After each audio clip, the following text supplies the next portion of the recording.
어려워하죠, 사실.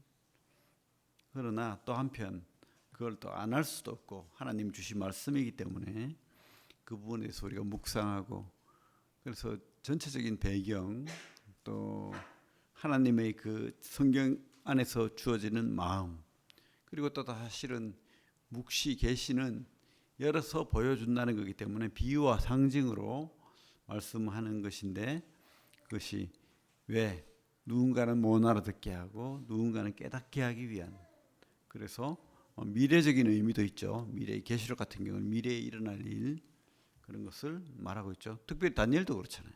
그죠? 하나님이 미래에 이루어질 사실에 대해서 그렇게 말씀하는 경우가 많습니다. 에스겔서 오늘은 1장부터 3장까지 그 부름받은 사명자라는 제목으로 말씀 나누겠습니다.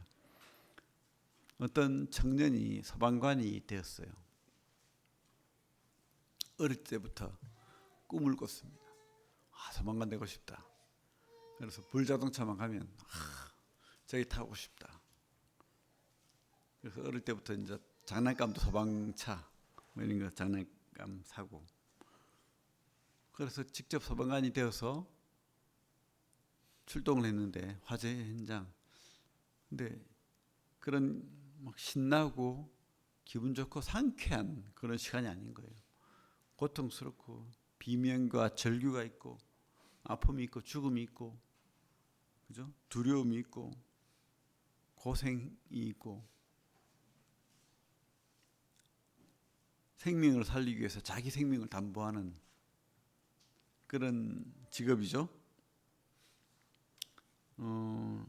근데 하나님이 우리를 부르셨어요, 그죠? 근데 물론 기쁨으로, 즐거움으로, 또 영생으로, 생명으로 부르셨지만 또 한편 우리에게 바라시는 것은 오늘 말씀도 나오지만 우리를 파수꾼으로, 그죠?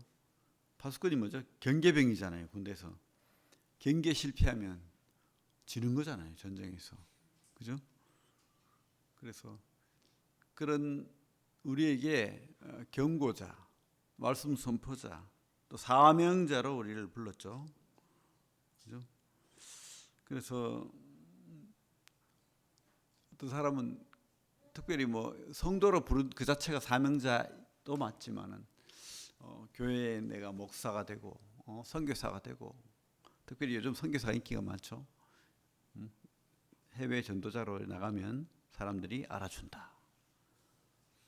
그래서 되고자 하지만 현실은 그렇지 않죠.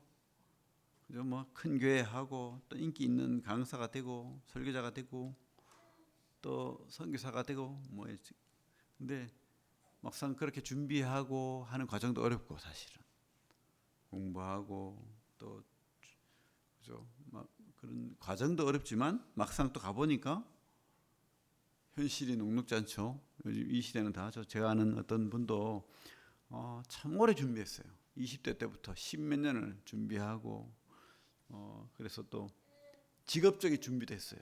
이분이 뭐 원래 축구를 한 사람인데 그 뒤에 뭐 또 에어컨 기사도 하고 뭐 여러 가지 하면서 공부도 하고 학교도 오랫동안 다니고 40이 넘어서 갔어요.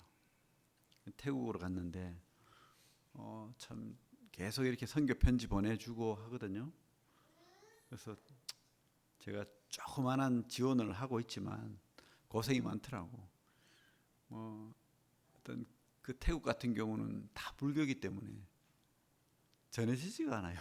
아무리 이렇게 해도 교회에 모이질 않아.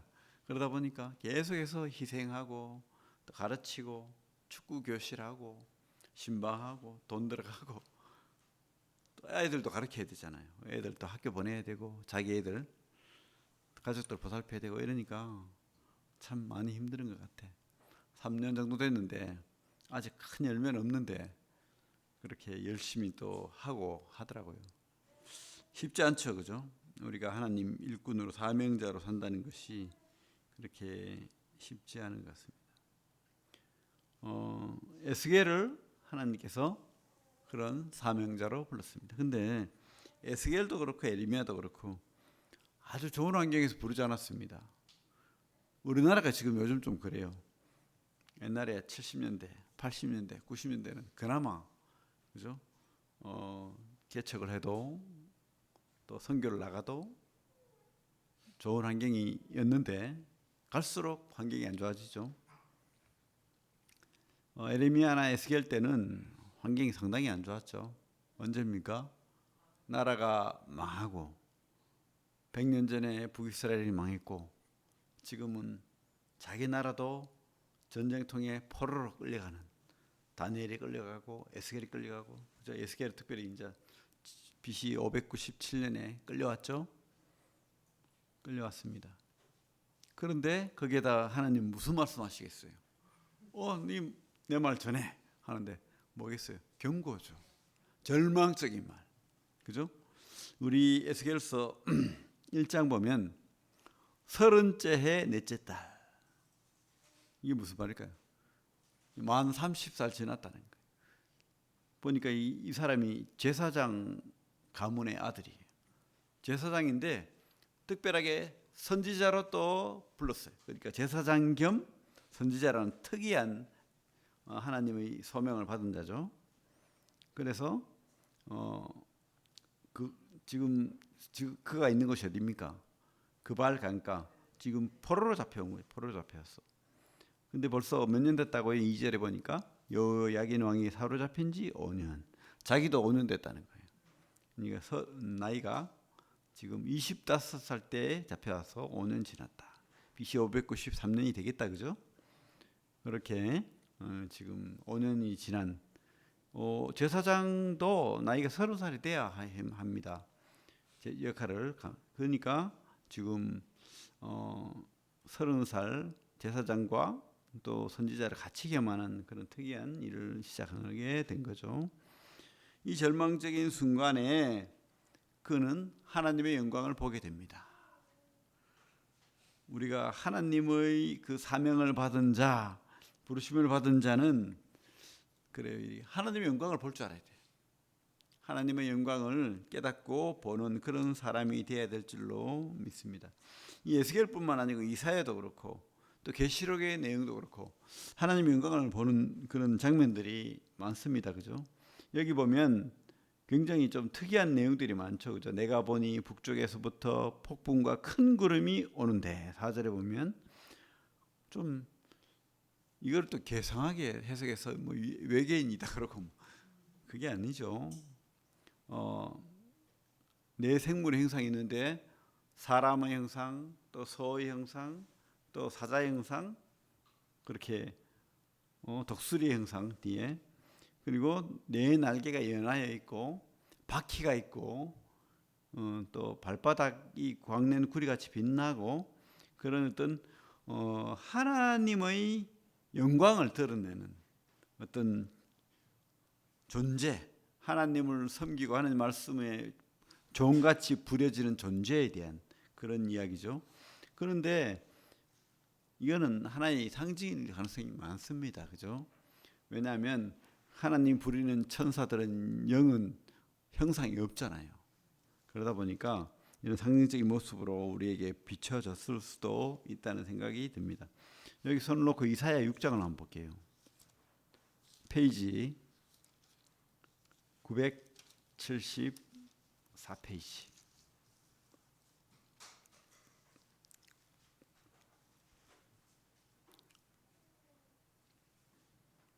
(6장) 1절부터 5절까지 같이 한번 읽어볼까요? 이사야 974페이지 이사야 6장 1절부터 5절까지 시작.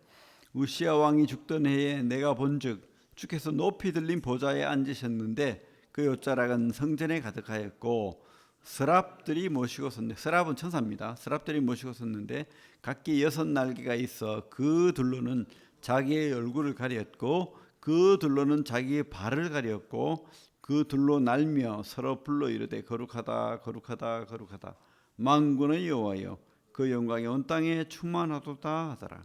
이같이 화답하는 자의 소리로 말미암아 문지방이 터가 유동하며 성전의 연기가 충만한지라. 그때 내가 말하되 화로다 나여 망하게 되었도다.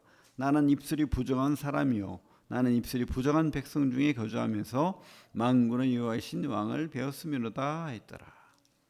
이런 좀 특이한 영의 모습을 보는 그런 장면들이 계시록에도 나오죠. 또 그죠? 이런 장면들이 나옵니다.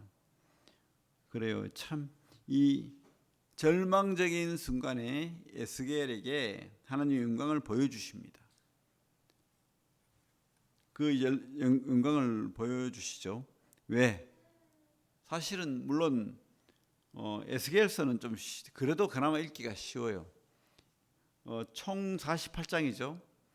근데 1장부터 3장까지는 소명, 에스겔을 불렀다는 거죠. 그 내용이고 4장부터 32장까지는 심판, 이스라엘 심판, 여러 나라 심판, 심판에 대한 경고. 그리고 33장부터 48장까지는 회복, 그죠? 그래서 회복에 대한 이야기를 하고, 그래서 소명, 심판, 회복 아주 쉽죠. 그리고 연대별로 쫙 나왔어요. 쉽잖아요. 연대별로 나오니까. 안 그러면 어렵죠. 쉽지 않죠. 근데 참 에스겔이 참 행복한 사역자면 좋겠는데 그렇지 않다는 거예요. 하나님의 영광을 보고 절망 중에 그 절망의 심판을 또 경고하지만 또 희망을 주잖아요. 희망의 그 말씀을 가지고 이렇게 부름받은 자지만 하나님은 우리에게 말씀을 전하고 가르칠 때 꼭 즐거움으로만 하지 않다는 거예요. 왜? 경고의 말을 해야 되니까. 우리도 그렇잖아요. 우리도 하기 싫죠. 뭐 구태여 교회 나오라 말하고 싶습니까? 잘 사는데, 행복한데, 좋다는데, 불편하잖아요. 또 요즘 사람은 다 이렇게 개인주의고 또 개인의 어떤 소소한 삶을 살아가는데 이렇게 단체 생활, 하나님을 예배드리고 그렇게 짜여진 말씀을 공부하라 그러고 이런 거 싫어할 거예요. 우리 성도들도 싫어하는데, 맞죠? 그러니까 이게 쉽지 않은데, 그러나 우리는 그 역할을 해야 됩니다. 그래서 왜? 낭떠러지로 가면 안 되니까. 물에 빠진 자는 건져야 되니까. 영원한 심판이 있으니까. 하나님 말씀이 우리에게 파수꾼으로, 경계병으로, 또 선포자로 우리를 불렀으니까. 그렇게 전해야 되는 거예요. 화재 현장에서 소방관이 할 일이 뭡니까? 그냥 불 구경해야 됩니까? 아이고 잘 타는구나. 불구덩이 위에 가는 사람 보고 아이고 잘 가고 있네. 그래, 네 원하는 대로 해라. 물불나방이 되든지 말든지 이렇게 해야 됩니까? 그거 아니잖아요. 그 역할을 우리가 해야 되는 거죠. 어떻게?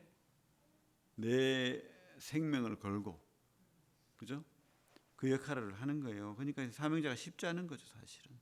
물론 여기 하나님의 영광을 보는 그런 기쁨도 누리지만 그 말씀을 전하는 사역은 참 어려운 거예요. 특별히 특이한 에스겔의 장면을 보면 자기 아내를 죽게 만들어요. 하나님. 우리 24장 볼까요? 24장 15절 보면 아니 하나님이 참 이렇게 잔인한 하나님이 있을 수 있나? 아내가 너희 가장 아끼는 존재를 내가 데려갈 거야. 근데 눈물도 흘리지 마. 이렇게 말하는 거예요. 참 잔인합니다. 그죠? 한편으로. 근데 우리를 위한, 그 당시 사람들을 위한 그런 거예요. 우리 주님이 대신 십자가를 지셨듯이 에스겔에게 그런 강한 하나님이 사명을 준 거죠. 15절부터 읽어볼까요? 15절부터 28절까지 15절부터 18절까지 시작. 여호와의 말씀인데 또 내게 임하여 이르시되 인자야 내가 네 눈에 기뻐하는 것을 한번 쳐서 빼앗으리니 너는 슬퍼하거나 울거나 눈물을 흘리거나 하지 말며 죽은 자들을 위하여 슬퍼하지 말고 조용히 탄식하며 수건으로 머리를 동이고 발에 신을 신고 입술을 가리지 말고 사람이 초상집에서 먹는 음식물을 먹지 말라 하신지라. 내가 아침에 백성에게 말하였더니 저녁에 내 아내가 죽었으므로 아침에 내가 받은 명령대로 행하매. 참 잔인하다, 그죠? 에스겔은 또 순진하네요. 그대로 하나님 말씀을 따릅니다. 보니까 아내가 죽었네.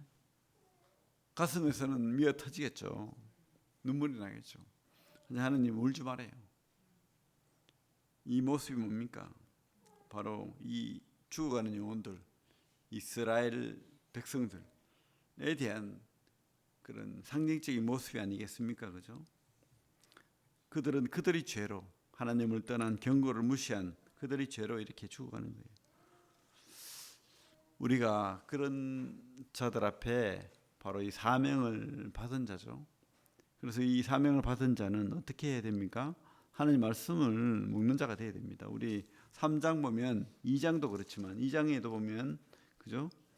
하나님이 그렇게 보냈죠. 그죠?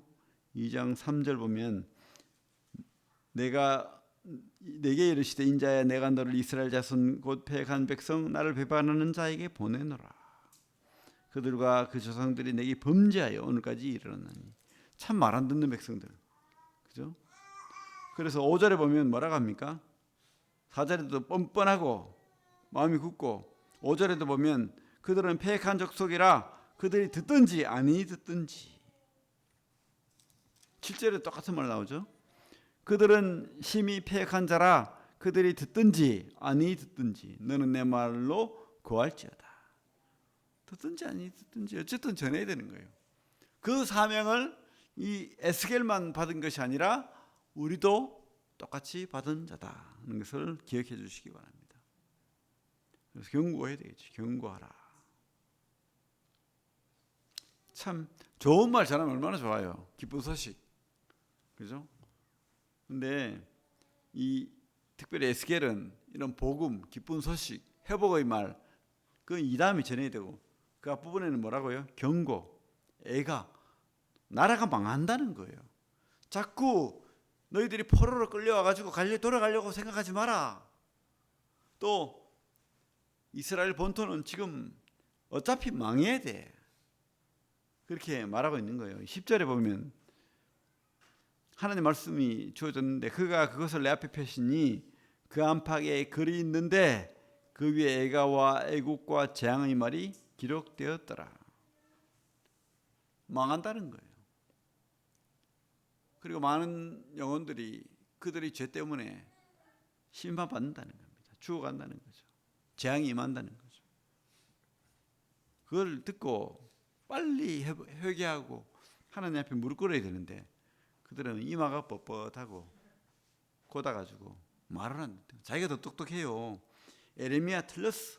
에스겔 틀렸어. 하나님 말씀 그거 무시할 거야. 내 생각이 맞아. 내 말이 맞아. 이렇게 이제 하는 거죠. 그죠? 참 낙담되겠죠. 쉽지 않잖아요. 어려운 말 누가 하고 싶습니까? 그죠? 에레미야도 똑같은 경험을 했죠. 그 앞에 에레미야 20장 한번 볼게요. 동시대에 에스겔이 선배 선지자죠. 20장 지금 그러니까 이스라엘 본토에서는 에레미야가 활동하고 있고 바벨론으로 끌려온 포로에서는 에스겔이 지금 활동하는 거예요. 20장 7절부터 10절까지 한번 읽어보겠습니다. 시작. 여호와여 주께서 나를 권유하심으로 내가 그 권유를 받았사오며 주께서 나보다 강하사 이기셨으므로 내가 조롱거리가 되니 사람마다 정일토록 나를 조롱하나이다. 내가 말할 때마다 외치며 파멸과 멸망을 선포하므로 여호와의 말씀으로 말미암아 내가 종일토록 치욕과 모욕거리가 됨이니이다. 내가 다시는 여호와를 선포하지 아니하며 그 이름으로 말하지 아니하리라 하면 나의 마음이 불붙는 것 같아서 골수에 사무치니 답답하여 견딜 수 없나이다. 말하니까 친구도 욕하고 가족도 욕하고 나를 만나는 사람마다 그저 나를 때리려고 하고 위협하고 매국노라고 말하고 나쁜 놈이라고 하고 조롱하고 무시하고 때리고 누가 이 말하고 싶겠어요? 하나님 말씀. 그죠? 많은 우리 선배들이 이렇게 살았습니다. 근데 뭡니까? 그게 사실이니까. 그렇게 안 하면 죽으니까. 어떻게 해요? 말하지 않으면 내 골수가 사무치고 불붙는 것 같다는 거예요. 답답하게 견딜 수 없다. 그래서 어쩔 수 없이 하는 거예요. 또. 여러분 그런 심정 없습니까 혹시? 뭐 이 사람들 심정까지는 아닌데 그런 게 있죠, 여러분도. 그죠? 한 번씩 조롱당할 수도 있고 그런 경우를 많이 당하죠. 슬픔과 고통의 말을 하지 않을 수 없으니까. 그래서 우리 다시 에스겔을 오면 하나님이 뭐라고 합니까? 하나님이 3장 1절부터 보면 또 그가 내게 이르시되 인자야 너는 발견한 것을 먹어라. 너는 이 두루마리를 먹고 가서 이스라엘 족속에게 말하라 하시기로 내가 입을 벌리니 그가 그 두루마리를 내게 먹이시며 내게 이르시되 인자야 내가 내게 주는 이 두루마리를 내 배에 넣으며 내 창자에 채우라 하시기에 내가 먹으니 그것이 내 입에서 달기에 꿀 같더라. 뭐 비슷한 말이 또 있죠, 그죠? 입에서는 단데 창자가 쓰다 이런 뭐 신명기 말씀도 있고 아니죠, 참 다른 데 있죠. 그게 비슷한 말이 있는데 참 우리가 하나님 말씀은 너무 좋은데 이것을 직접 또 전하고 선포하는 것은 너무 괴로운 일이에요. 사실은 하나님 말씀은 달지만 내가 이것을 잘 전하는 것은 쉽지 않은 일이에요. 그러나 우리 어떻게 해야 됩니까? 사람이 떡으로만 살 것이 아니요 하나님의 입으로 나오는 모든 말씀으로 살아야 된다. 신명기 말씀도 있고 마태복음에 주님이 직접 하신 말씀도 있고. 여러분 우리가 우리 생각, 우리 말로 사는 게 아니에요. 특별히 우리 하나님 말씀을 받은 구원받은 하나님 자녀들은 말씀으로 사는 겁니다. 영을 살려야 돼요. 여러분들이 성령으로 살아야 됩니다. 성령은요 말씀으로 사는 겁니다. 성령 충만은 말씀 충만이에요. 꼭 기억하시기 바랍니다. 그래서 이 에스겔 같이 에레미야 같이 이렇게 말씀으로 살아내야 됩니다. 그래서 말씀을 봐야 되죠. 그리고 우리 부름받은 성도는 말씀을 선포할 책임을 가진 자, 바스꾼입니다. 우리 3장 16절부터 21절까지 한번 좀 길지만 한번 우리가 사명받은 자로서 한번 말씀을 읽어보도록 하겠습니다. 시작. 7일 후에 여호와의 말씀이 내게 임하여 이르시되 인자야 내가 너를 이스라엘 족속의 바스꾼으로 세웠으니 너는 내 입의 말을 듣고 나를 대신하여 그들을 깨우치라. 가령 내가 악인에게 말하기를 너는 꼭 죽으리라 할 때에 네가 깨우치지 아니하거나 말로 악인에게 일러서 그가 악한 길을 떠나 생명을 구원하게 하지 아니하면 그 악인은 그의 죄악 중에서 죽으려니와 내가 그의 피값을 내 속에서 찾을 것이고 내가 악인을 깨우치되 그가 그의 악한 마음과 악한 행위에서 돌이키지 아니하면 그는 그의 죄악 중에서 죽으려니와 너는 내 생명을 보존하리라.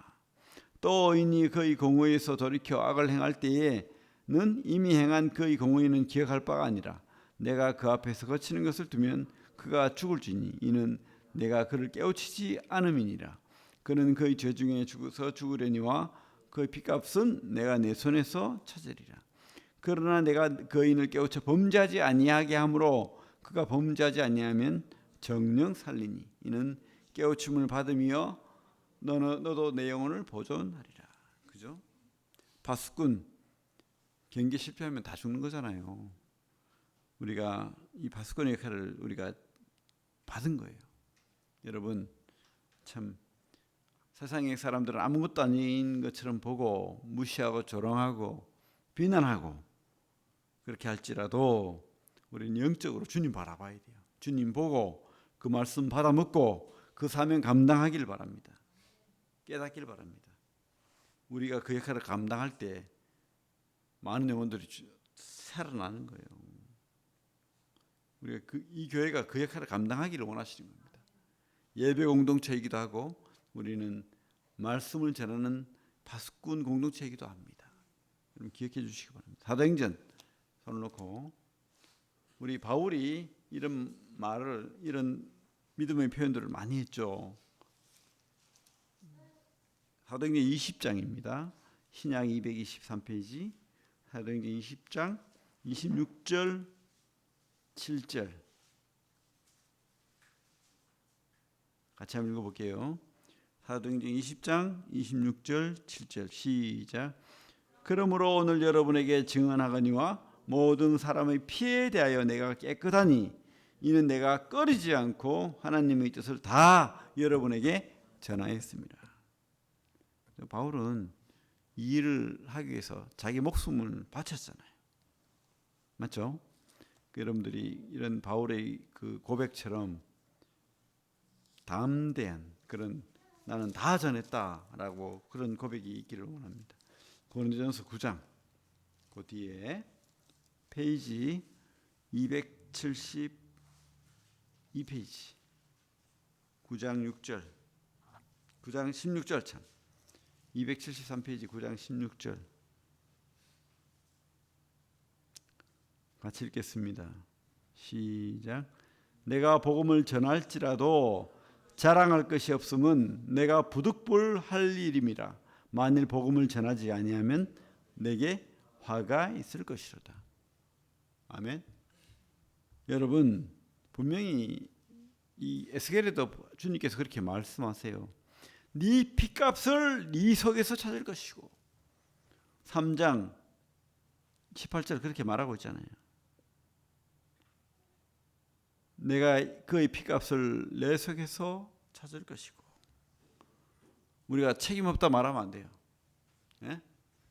하나님이 피값을 우리에게 찾는데요.